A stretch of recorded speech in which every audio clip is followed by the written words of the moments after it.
Shalom Sobat Girl Musing, Happy Sunday. Kita udah gak nyangka banget ya, ini udah minggu terakhir bulan Oktober. Dan minggu depan kita akan menjalani bulan baru di bulan November. Dan 1 bulan lagi itu akan hari yang aku tunggu-tunggu banget, aku excited banget. Kita bakal ngadain Natal dengan vibes yang berbeda. Corona, pandemi, aduh bener-bener kayak pandemi corona itu sama sekali gak mengurangi excited aku untuk menjalani Natal di tahun ini khususnya ya. Dan teman-teman, aku pengen kepo banget ya ke kalian. Kalau menurut kalian pandemi kali ini tuh kalian tuh ngejalaninnya sendirian atau kalian tetap ngejalaninnya bareng sama orang-orang yang kalian cintai, orang-orang yang terdekat kalian, entah itu keluarga, teman ataupun pacar kalian. Kalian boleh sharing ke aku pengen tahu aja gitu gimana sih cara kalian untuk membangun sebuah vibes, terus membuat sebuah rangkaian acara kegiatan dengan Natal bersama bareng-bareng gitu lah intinya lah. Pasti kan mungkin kalian berbeda-beda ya, ada yang dari kota Jakarta, kota Bandung, Jogja, atau mungkin luar negeri. Dan aku pengen tahu tuh gimana sih kalian tuh bisa saling berhubungan, saling enjoy dan asik untuk menjalani Christmas vibes di corona ini, di pandemi tahun ini bersama-sama gitu. Kalau aku pribadi, ya aku menjalaninya sama keluarga gue yang di rumah aja, nggak sama keluarga gue yang di luar sana. Karena emang kita kan social distancing kan, jadi nggak boleh bareng-bareng gitu. Jadi aku menjalaninya dengan orang-orang yang ada di rumah sini aja. Jadi kalian boleh banget ya untuk sharing ke aku. Kalian boleh DM aku, kalian juga boleh komen, atau intinya kalian boleh menghubungi aku, oke? Dan ngomongin masalah tadi kita udah singgung dikit kan mengenai gimana cara kalian untuk membangun sebuah suasana bersama dengan teman-teman kalian atau saudara kalian, keluarga kalian. Dan kali ini sharing aku adalah mengenai hubungan juga nih, yaitu komunitas lah. Aku, kamu, dan juga dia dalam sebuah komunitas. Karena teman-teman pada dasarnya dalam kehidupan kita tuh paling sering namanya tuh menjalani hubungan lah ya. Mungkin buat kalian yang udah menjalin sebuah hubungan dengan pacar kalian, atau kalian sudah menikah juga, dan juga kalian punya teman lah, teman main kalian di kampus. Pasti kalian tuh menjalin sebuah hubungan kan, dan diawali dengan yang namanya tuh step by step. Gak mungkin dong kayak kalian nih baru masuk di kampus gitu kan, tiba-tiba kalian ketemu orang nih, terus kalian langsung kayak cabut yuk, atau main yuk. Gak mungkin kan, pasti kan ada step by step yang kalian akan bangun supaya kalian tuh semakin dekat sama mereka. Nah, aku pengen memberikan kisah ke kalian, kisah simple mengenai pengalaman aku dalam membangun sebuah hubungan. Jadi gini loh teman-teman, siapa sih orang yang gak suka, siapa sih orang yang hatinya tuh gak senang ketika mereka tuh diandalkan oleh orang lain. Di sisi lain, kita mungkin akan mikir kayak, aduh kenapa sih harus gue mulu. Tapi realnya sebenarnya pasti kalian tuh memiliki hati dan rasanya seneng banget dong. Karena kalian akan merasa, gila, gue dihandelin, ternyata gue loh yang bisa gitu kan untuk membantu dia. Dan aku pun juga punya sedikit cerita simple, yaitu mengenai, jadi temanku tuh sering banget waktu aku lagi offline ya di kampus, temanku tuh sering banget namanya tuh minjem buku catatan aku. Sering banget, karena kan aku emang tipe orang yang kalau di kuliah tuh kayak suka nulis banget kan. Intinya dengerin dosen, intinya sambil menulis lah rangkumanku sendiri. Dan teman-temanku beberapa ada yang kayak gak sempet nulis atau mungkin gak ngedengerin dosen gitu kan. Dan akhirnya mereka minjem catatan aku. Walaupun kadang kayak aku sedikit kesel tuh gak marah, kesel kayak kenapa coba nggak catat gitu kan, kenapa coba nggak dengerin. Tapi di sisi lain aku seneng banget karena mereka mengandalkan aku gitu. Dan aku lebih seneng lagi ketika aku tahu bahwa ya udah, maksudnya gue bisa bermanfaat bagi orang lain. Itulah perasaan yang aku rasakan. Dan berjalan waktu, nggak tahu kenapa tiba-tiba setiap lagi kuliah tuh aku selalu membuat catatan untuk teman-temanku. Jadi tanpa mereka minta, terbiasa gitu loh. Dan itulah yang membuat aku sama teman-temanku semakin dekat, semakin erat. Karena pertama mereka meminjam, aku memberikan, dan aku menyediakan. Dan akhirnya hubungan itu terbangun gitu aja loh, kayak cocok aja gitu loh. Tiba-tiba bener-bener kayak hubungan itu ada ketika komunikasi sesimpel pinjem dong catatanmu, atau enggak pinjam dong barangmu, atau enggak kamu memberikan sesuatu pada orang lain. Sesimpel itu, komunikasi sesimpel itu. Untuk kalian juga bisa sesimpel membangun sebuah hubungan. Tapi beda ya ceritanya kalau untuk kalian yang ngomongin masalah bagaimana mempertahankan sebuah hubungan. Dan teman-teman, aku akan memberikan sebuah ayat di dalam Alkitab. Kalian boleh banget untuk buka Alkitab kalian dan kalian juga membacakan ayat itu, supaya apa yang kalian katakan itu kalian dengar dengan telinga kalian sendiri dan menjadi rema dalam kalian melakukan kegiatan kalian sehari-hari. Kita akan baca ya. Itu ada di Kisah Para Rasul 4 ayat 32. Di sini katakan bahwa adapun kumpulan orang yang telah percaya itu, mereka sehati dan sejiwa, dan tidak seorang pun yang berkata bahwa sesuatu dari kepunyaannya adalah miliknya sendiri, tetapi segala sesuatu adalah kepunyaan mereka bersama. Nah teman-teman, ini adalah salah satu ayat yang menyadarkan aku. Mungkin kalian sempat bingung kan maksud ayat itu dan renungan dan sharing renunganku tuh apa. Jadi maksudnya gini loh teman-teman, dari Alkitab ini tuh dikatakan bahwa awal mula kita membangun sebuah hubungan itu kan pasti kan sedikit awkward kan, canggung lah, pastilah itu.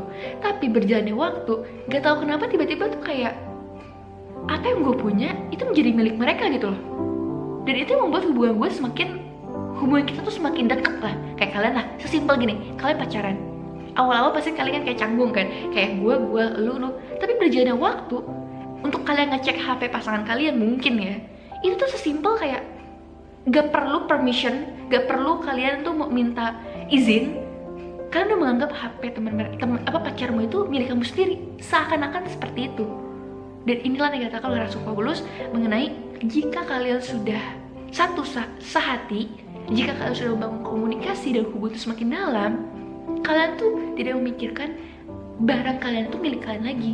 Kalian akan lebih gampang untuk sharing, kalian akan lebih gampang untuk berbagi kasih, kalian akan lebih gampang untuk memberitakan firman Tuhan dalam sebuah komunitas, dalam sebuah hubungan tersebut, karena komunikasi yang kalian bangun. Dan ingat loh teman-teman, ada satu hal lagi yang harus kita tahu, bahwa dalam Matius 6:21 dikatakan bahwa karena di mana hartamu berada, di situ juga hatimu berada. Dan di sini teman-teman, aku ingin meng-highlight bahwa dalam namanya komunitas, hubungan, itu harus memberikan hati. Dan hati itu menjadi landasan dasar kita bisa mempertahankan hubungan tersebut. Jadi kalau misalkan kalian pacaran, atau kalian masih dalam sebuah komunitas hubungan rohani ya misalkan, atau dalam sebuah gereja, organisasi, kalau nggak ada hati di antara kalian, maksudnya hati itu bukan masalah perasaan suka ya, hati itu lebih ke arah simpati, empati, kalian ikut merasakan apa yang dia rasakan, lebih ke arah sana ya teman-teman. Jadi jangan salah persepsi dulu nih di awal. Kalau kalian gak ada hati di hal itu, kalian gak ada hati di dasar itu, akan susah untuk melanjutkan sebuah hubungan dan mempertahankan komunitas tersebut teman-teman. Dan tadi seperti kata di Matius ini, di mana hatimu berada, di situ hartamu berada. Seperti kalian mengutamakan Tuhan, datang kepada Tuhan, dan beribadah kepada Tuhan, saat teduh kepada Tuhan terus, kamu memberikan hatimu kepada Tuhan. Itu menandakan bahwa hartamu yang berharga adalah Tuhan itu sendiri. Dan seperti kalian dalam sebuah hubungan, kalau kalian dalam sebuah hubungan, pasti kalian kan akan memberikan hati kalian kan, membuang waktu kalian, memberikan bagian kalian terbaik, membuang tenaga kalian, membuang uang kalian, membuang segala sesuatu yang bisa kalian berikan. Dan kenapa aku memberikan gambaran tuh orang pacaran terus? Karena pacaran itu mungkin lebih gampang untuk kita ambil persepsi ya teman-teman. Dan biasanya kita melakukan hal ini, hal kita membuang, maksudnya bukan membuang, memberikan uang, memberikan waktu kita, terus memberikan tenaga kita, itu biasanya kan dalam area, maksudnya sebuah pacaran kan. Makanya kalau misalnya kita baca Alkitab, sering dikatakan bahwa kita itu adalah mempelai-mempelainya Allah. Jadi kesimpulannya adalah begini teman-teman, aku, kamu, dan dianya itu entah siapapun, entah kalian dalam basis komunikasi rohani, komunitas rohani, ataupun basis dalam sebuah pacaran, pertemanan, utamakanlah komunikasi dan juga hati yang tulus teman-teman. Karena ketika kalian menggunakan hati dalam berkomunikasi dan membangun hubungan, kalian telah memberikan bagian kalian yang terbaik.